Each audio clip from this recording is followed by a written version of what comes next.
সকাল থেকেই আকাশের মুখ বেশ ভার। যাই হোক, সকাল সকাল মিস্ত্রি দাদারা এসে পড়েছে। বাড়ির কিছু কাঠের আসবাবপত্রের কাজ বাকি আছে। কিছু কাজ বলতে সব রুমগুলোতে আমরা একসাথে কাজ করাচ্ছি না, এই রুমটাতেই আপাতত কাজ করিয়ে নিচ্ছি। একটা ছোট্ট মতো ওয়ার্ড্রপ বানানোর আছে, সেটারই প্রস্তুতি চলছে।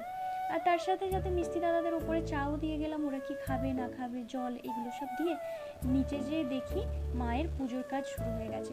আমিও আর দেরি না করে স্নান করে তাড়াতাড়ি খেয়ে দিয়ে সবাইকে টাটা বাই বাই বলে বেরিয়ে পড়লাম অফিসে যাওয়ার সময় আজ পুরো বৃষ্টিতে ভিজেছি, কারণ ছাতাটাই নিয়ে যেতে ভুলে গেছি।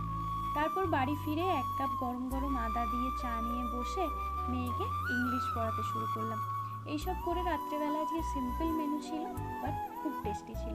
ডিমের কষা, আলু সেদ্ধ, ভাত, আর আমি নুন ছাড়া খেতে পারি না, সেই জন্য নুন।